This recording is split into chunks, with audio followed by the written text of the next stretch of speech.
Hello বন্ধুরা, কেমন আছো? আশা করি ভালো আছো, সুস্থ আছো আর সাবধানে আছো। আমিও খুব ভালো আছি। আর আজকে বলতে এসেছি, এক নরখাদকের রক্ত পান করার পর যেমন পিচাসীরা, আমরা এগুলো সিনেমাতেই দেখি না, পিচাসীরা শান্ত হয়, সেরকম আমরা এই ওয়াইটিতে মোবাইলে দেখতে পাচ্ছি। এটাও একটা সিনেমার মতো। মোবাইলে দেখতে পাচ্ছি যে লাল লাল মটনের ঝোল খেয়ে তারপরে পিচাসি মানে সেই রক্তের স্বাদ পেয়েছে, ওই জন্য চুপ করে গিয়েছিল। হ্যাঁ বন্ধুরা, কাকে নিয়ে বলতে এসেছি সেটা হচ্ছে দালাল। দালালের আহ, মানে অল্পেতে না স্বাদ হবে না, স্বাদের ভাগ হবে না, এইরকম একটা ব্যাপার। অল্পেতে বিশাল কপচালো, আমার এই আমার ওই আমার এই সেই হ্যান ত্যান। এখন বোঝা যাচ্ছে জিনিসটা মিটমাট করে নেওয়ার জন্যই সোমনাথ জিনিসটা মানে কেসটা মিটমাট করে নেওয়ার জন্যই তাকে ডাকা হয়েছে বা মেনে নিয়েছে, যেটাই বলো না কেন। তারপরে লাল লাল মটনের ঝোল খেয়ে সে শান্ত হয়েছে। তাকে শান্ত করা গিয়েছে কারণ তার মুখ বন্ধ কোনো মতেই করা যাচ্ছিল না। কিসের জন্য? সেটা হচ্ছে তার খিদে ছিল, প্রচুর খিদে ছিল। কারণ সে মুখ বন্ধ করতে অপর পার্টি বুঝে গেছিল যে তাকে এবার রক্ত দিতে হবে, রক্ত খাওয়ালে সে চুপ থাকবে। এই রকম গল্প মানে রূপকথা যেমন গল্প থাকে, সেই রকম এই মেয়েটিও খাবারের প্রচণ্ড লোভী। খাওয়ার যেখানে, হ্যাঁ সরি বন্ধুরা, ঠান্ডা লেগেছে গো। খাওয়ার যেখানে সেখানেই একে ভোলানো যাবে। এবার সেই জন্য তারাও ডেকেছিল আয় আয় বলে, সেও সুসুর করে চলে গিয়েছিল। খাওয়া দাওয়া হলো, তারপরে কি ফটো ফটো শ্যুট হলো। এখন সে সব কিছু না ভুলে যাচ্ছে, হয়তো বয়সের জন্য। এখন নিজেই স্বীকার করে কিন্তু দালাল, যে আমি না বয়সের জন্য হয়তো সব কিছু ভুলে যাচ্ছি, মাথা যন্ত্রণা করছে, হ্যান ত্যান। ও নিজেই স্বীকার করে। সেখান থেকে বলছি যে ও ননদকে কি বলেছে, বলতে মন্দিরার ননদকে কি বলেছে, তারপরে সোমনাথকে কি বলেছে, মন্দিরাকে কি বলেছে, মন্দিরার মাকে কি বলেছে, শ্বশুর শাশুড়িকে কি বলেছে, ননদের বরকে কি বলেছে, সব ভুলে যেতে পারে। দুটো শাড়ি দিয়ে ও ভাবছে সব ভুলিয়ে দেওয়া যায়। কিন্তু কিছু কিছু মানুষ না ভুলতে পারে না। একটা ছুঁচের টোকাও কিন্তু আমাদের এই হার্টকে না দাগ করে দিয়ে যায়, চিড়ে দিয়ে যায়, যে না অমুক মানুষটা অমুক কথা বলেছিল। হ্যাঁ, সে আমার কুটুম, সে আমার আত্মীয়। মানে আমার বাড়িতে কেউ যদি আসে অতিথি, সেখানে তাকে আমার ভালোবাসা, তাকে আদর যত্ন করে বড় পিড়িটা দেওয়াটাই হচ্ছে কাম্য মানুষের। কারণ শত্রু যতই শত্রু হোক, তবুও ঘরে যদি আসে তবে তার সঙ্গে ভালো ব্যবহার করাটাই হচ্ছে মানুষের ধর্ম। সেরকমই হচ্ছে মন্দিরার শাশুড়ি, মন্দিরার ননদ, মন্দিরা, সোমনাথ প্রত্যেকেই কিন্তু তাকে সে জায়গাটা দিয়েছিল। সে ইচ্ছে করে ট্রেনটা মিস করলো, মিস করে সেদিন গেল না, ভালো কথা, গেল না। সব কিছু মিলিয়ে মিশিয়ে তারা কিন্তু একটা মন থেকে মানতে পারেনি, এটা কিন্তু এখন বোঝা যাচ্ছে। হ্যাঁ বন্ধুরা, এখন বোঝা যাচ্ছে। কারণ সেই কালকে ঐতিহাসিক যে লাইভটা চলেছে ম্যাডামের, সেখানে সোমনাথ এসেছে। এমনকি সে বলেছে, প্রত্যেকেরা জিজ্ঞাসা করেছিল কেন লাল লাল মটনের ঝোল খাওয়ালে বলো হ্যান ত্যান। সেখানে সে হেসে গেছে, মানে আহ, সে সমর্থন করেছে জিনিসগুলোকে, কথা বলতে পারছি না, সমর্থন করেছে। আর সেখানেই হয়ে গেছে দালালের রাগ। তুই সবার সামনে কেন আমাকে, সবার সামনে কেন এটা হলো, তুই কেন বললি না যে জয়ী সোনাকে আমি অ্যাটাক করিনি বা কোনো বাচ্চাকে অ্যাটাক করিনি। যারা প্রথম থেকেই এই কন্ট্রোভার্সি জোনে আছে বা দেখেছে, অনেকে তো ভিডিও করে না কিন্তু দেখে তো দর্শকরা, তারা নিশ্চয়ই জানবে। বা তার মতো তো বয়স হয়ে যায়নি, সব ভুলে যাচ্ছে। প্রত্যেকে জানে যে বাচ্চাদের নিয়ে যদি কেউ অ্যাটাক করে থাকে সে হচ্ছে এই দালাল। দালাল প্রথম থেকেই কিন্তু বাচ্চাদের অ্যাটাক করা শুরু করেছিল। প্রথম তো আমি যখন ভিডিও দেখি মানে দেখা শুরু করি, আমি তো এই কন্ট্রোভার্সি জুন ঢোকার আগে থেকেই আমি কন্ট্রোভার্সি দেখতাম, ভালো লাগতো। তো সেখান থেকে আমি প্রথম দেখি সেই কি নাম যেন, মামুন না কি যেন নাম, তার মেয়েকে অ্যাটাক করা হয়েছিল মা মেয়ের নামে চ্যানেলটা। তারপরে রিম্পার ছেলেকে অ্যাটাক করা হলো, রিম্পার দুই ছেলেকেই কিন্তু অ্যাটাক করা হয়েছিল। বড় ছেলে হচ্ছে শ্বশুরের, আর ছোট ছেলেকে কটা স্কুল যায় হ্যান ত্যান নিয়ে একটা বলা হয়েছিল। তারপরে কল রেবেল, তারপরে একে অ্যাটাক ওকে অ্যাটাক, তারপরে এই কণিকার বাচ্চাদের অ্যাটাক।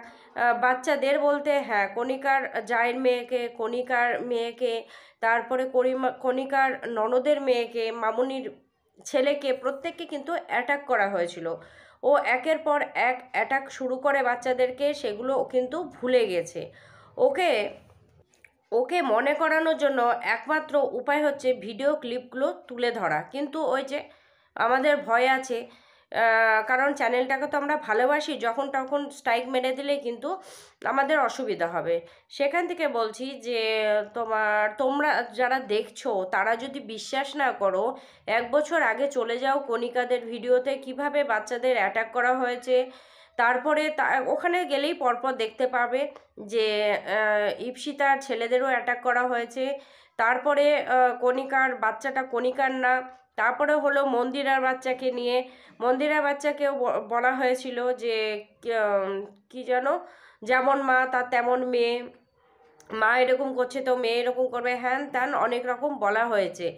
তারপরে সাজে একদম সেই বাইজিদের মতো বা এরকম কিছু বলেছিল, মনে পড়ছে না যদিও এই টাওয়ারটা কি বলেছিল, মানে এইরকমই হয়েছিল যে খুব সাজে বাচ্চাদের।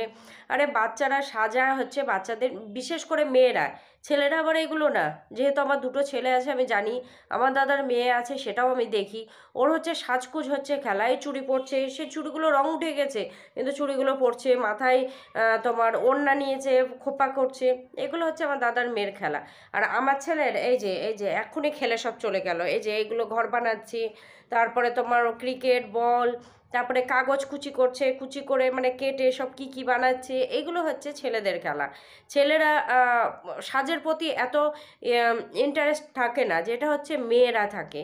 লিপস্টিক দেখলে লিপস্টিক একটু পরে নিল, এগুলো হচ্ছে বিয়ে বাড়ি যাচ্ছে একটু সেজে নিল, বা একটু মন চাইছে একটু সাজলো, এগুলো হচ্ছে মেয়েরা। হ্যাঁ, ওর কথা হচ্ছে ঐশ্বরিয়া বচ্চনের মেয়ে এখনও লিপস্টিক পরে না, ওর হচ্ছে কথা। আরে বাবা, কে কি করে না করে, ওরা তো একরকম সেলিব্রিটি। আর দ্বিতীয়, সেলিব্রিটির সঙ্গে সাধারণ মানুষের তুলনা করলে চলবে না, কারণ তার মেয়েকে সে পড়ায় না, তার মেয়েকে যে সে পড়ায় না বলে দেশের কোটি কোটি মানুষের বাচ্চারা যে লিপস্টিক পরে না, সেটা তো না না। এখন কোনো অনুষ্ঠানে বলো, কোনো অকেশন পারপাসে বলো, কোনো নাচে বলো, সরস্বতী পুজোতে বলো, বাচ্চারা একটু সেজেগুজে ঘুরে বেড়াতে ভালোবাসে। আর মায়েদেরও প্রত্যেকের, আগে যেমন 2-4টে বাচ্চা ছিল, মায়েদের অত সময় হতো না, যে পরিবারও বড় ছিল, তারপরে যে মেয়েকে শাড়ি পরিয়ে দিই, একটু সাজুগুজু করে দিই, কি ফলস চুল একটু নিয়ে এসে মেয়েকে সাজুগুজু করে দিই, এগুলো কিন্তু ছিল না। কিন্তু এখনকার মায়েদের যেমন ছোট সংসার হয়ে গেছে, মানে আমারও তো ছোট সংসার, 2 ছেলে, হাজব্যান্ড, আমি, সেই জন্য বলছি যে অফুরন্ত সময় থাকে, যে একটু সরস্বতী পুজোতে সাজায়, কি একটু কোনো স্কুলে অনুষ্ঠান হচ্ছে সাজায়, কি একটু লিপস্টিক পরিয়ে দিই, আমার হারটা একটু পরিয়ে দিই, আমার কানেরটা একটু পরিয়ে দিই, একটা টিপ পরিয়ে দিই, একটু কলকা দিয়ে দিই, এগুলো কিন্তু ইচ্ছে করে আমার। বলছি তো আমার ছেলে, তো আমার এগুলো কিন্তু খুব ইচ্ছে করে, একটা যদি মেয়ে হতো আমার। তো যাই হোক, যেটা হয়নি সেটা হয়নি। তো সেখান থেকে বলছি, এগুলো ও কিন্তু অ্যাটাক করেছিল, এখন ওর মনে পড়ছে না, ওর মনে পড়ছে না, ওর অনেক কিছু মনে পড়ে না। এই যে ধবলা আর সন্দীপের অনেক কিছু ওর মনে পড়ে না। ওর একই কথা যে সেই দিন যদি সবাই মিলে নিয়ে আসতো তাহলে খুব ভালো হতো। প্রথমে কিন্তু সন্দীপের না হয়ে সবাই কিন্তু ধবলার ফ্লোরেই ছিল, যে 2-3 দিন ধবলার দিকেই প্রত্যেকে ছিল, প্রত্যেকে একই কথা, কেন হাত তুলেছো, কেন মেরেছো, কেন করেছে, কেন এটা হচ্ছে, কেন ওটা হয়েছে, প্রত্যেকে কিন্তু ধবলার ফোরে ছিল। ভিডিওটা প্রত্যেকে দেখো, যখন ধবলা চলে গেল তার পরেগুলো ভিডিও, প্রত্যেক কন্ট্রোভার্সি ভিডিওতে যাও আর দেখো, প্রত্যেকে কিন্তু ধবলার সাপোর্টেই ছিল। কখন সরে গেল? ধবলা যখন কমিউনিটি পোস্ট দিল যে ডে অন থেকে যে আমার হাতটা ধরেছিল আজও আমার হাতটা সে ধরে আছে। এই যে যখন এই কমিউনিটি পোস্টটা দিল সবাই কিন্তু ঘুরে গেল যে না, ও যখন নিজের নামে সত্যি কেউ বলে যে না আমি অমুককে ভালোবাসি, অমুককে নিয়ে আমি থাকতে চাই, সেখানে তো আমাদের পরিষ্কার হয়ে গেল যে না, সন্দীপ তাহলে ঠিক।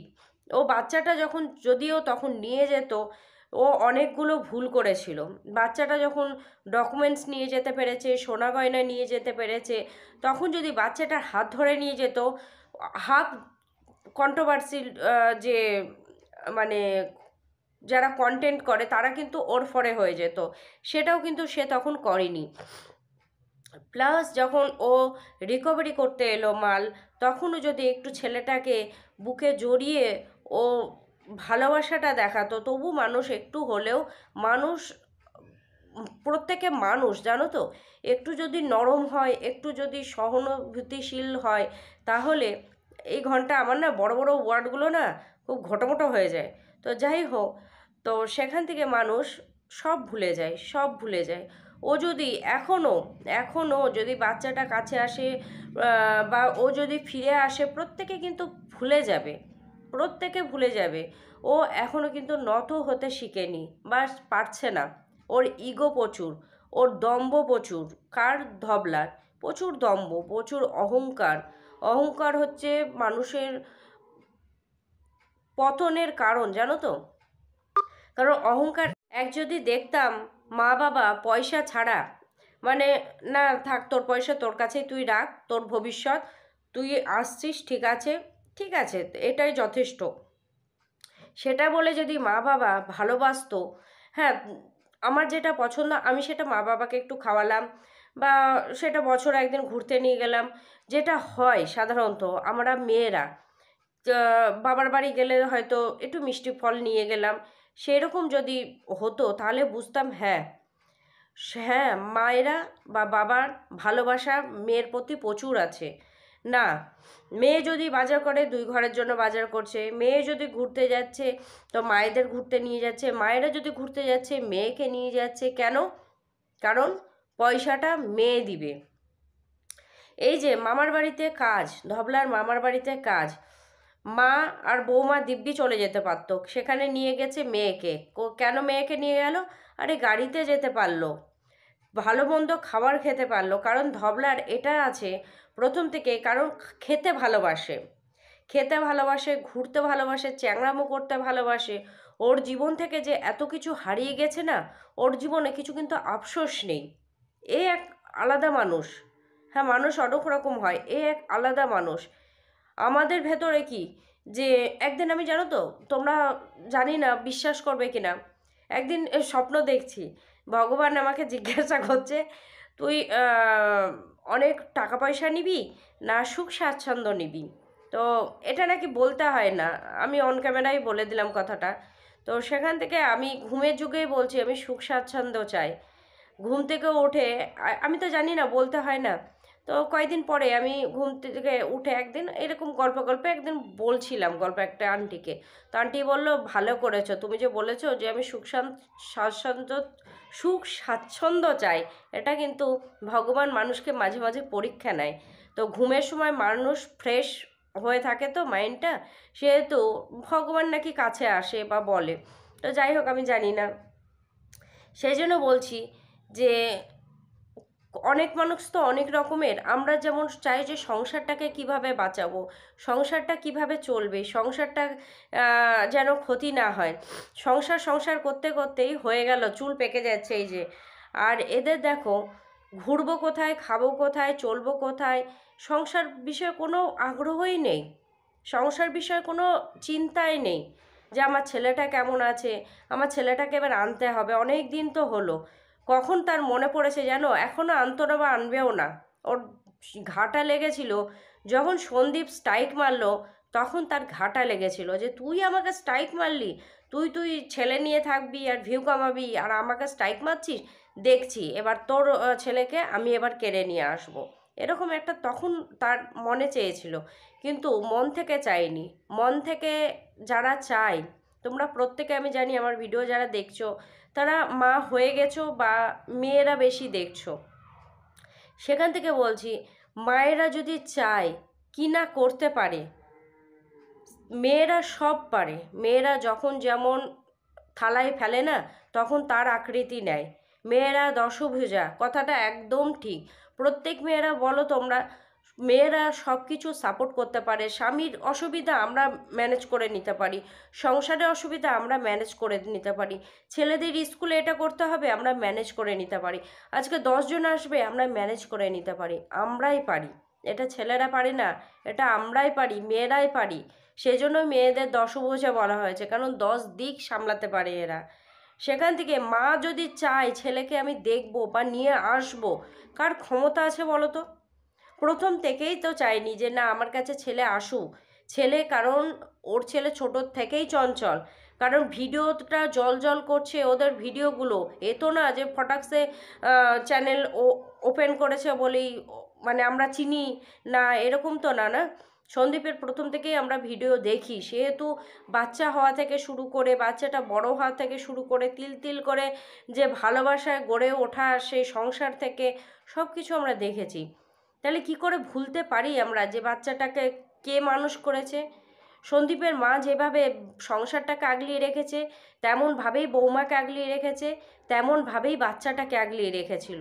কিন্তু এই সংসারে ও টিকতে পারিনি। ও নিজেও জানে যে না, এরপরে যদি আমি বাচ্চাটা আনি আমার বোঝ হয়ে যাবে, আমি পারবো না। ও পারবে না, কারণ ওই বা ঘরে 3টে মানুষ হিমশিম খেয়ে যায়। আর এই বাড়িতে তো সব ফান্টুস। ওর দিদা একবারে ফান্টুস সেজে ঘুরে বেড়াচ্ছে দেওরের গাড়িতে, দেওরের পাশে পাশে বসে একদম ডিম টোস্ট খাচ্ছে, খাচ্ছে, বিশাল ব্যাপার। এরা না একটু কেমন টাইপের বলবো বলো তো, ছ্যাদলামো পরিবার হয় না, সেরকম ছ্যাদলামো পরিবার। পরিবারের ভেতর কোনো গ্র্যাভিটি নেই, কোনো মানে একটা পরিবারের ভেতরে তো একটা থাকে, সেটা নেই ওদের। ওদের হচ্ছে ছ্যাদলামো পরিবার। এই খেতে বসে হো হো হো করছে, রাস্তায় চলতে চলতে হে হে হে করছে, এই চলো চলো চলো চলো, 2 টাকা 2 টাকা 2 টাকা, 5 টাকা 5 টাকা 5 টাকা, এই যে এগুলো হচ্ছে ছ্যাদলামো। আমরা যদি গাড়িতে এরকম উঠে করি না, আমাদের মারা একটা বকা দেবে, বা আমরা এটা করিও না। কারণ এগুলো ছোট থেকে আমরা দেখিও নি, বুঝিও না, শুনিও নি, বা এই প্রথম আমি এই ধবলাকেই দেখছি। হ্যাঁ, এত তো ভিডিও দেখি, এই তো না যে ডেলি ব্লগ একমাত্র ধবলাই করে, অনেকের ভিডিও দেখি, কিন্তু এই রকম কাউরি ছ্যাদলামো দেখি না আমরা। এই ভিডিওটা হচ্ছে পুরো ছ্যাদলামো ভিডিও। তো চলো বন্ধুরা, দালালের বিষয় আজকে দুটো কন্টেন্ট একসাথে দিলাম, কারণ হচ্ছে ওকেও একটু ছিল, এরও একটু ছিল, তো দুটোই একসঙ্গে করলাম। ছোট ছোট হয়ে যেত, দুটো একসঙ্গেই দিয়ে দিলাম। তো তোমরা বলো যে মায়েরা যদি ইচ্ছে করে অনেক কিছু করতে পারে, তাই না বন্ধুরা? ও চাই না, আসলেই চাই না। এতদিন হয়ে গেছে, তোমরা আশা করি বুঝে গেছো। ওর সবসময় এই যে শুধু তোমার এই কি শ্যুটগুলো থাকে অ্যাডের, তাই না হলে ও বাড়িতেও থাকতো না, ও বাড়িতেও থাকতো না। আর দেখেছো কেমন গোলু হয়ে গেছে? আরে আমরা 2 ছেলের মা, আমরা আধা বয়স হয়ে গেছে, আমাদের হতেই পারে, আমাদের হতেই পারে। ওর তো বয়স কম, ছেলে মানুষ করতে হচ্ছে না। ছেলে তো শুধু বলে বলে না, টপ করে গাছে ফল দিয়েছে আর টুপ করে পড়ে গেছে, সেই রকম ব্যাপার। এই হতে হয়, হয়ে গেছে, ব্যাস ঝেড়ে ফেলে দিয়ে চলে এসেছে।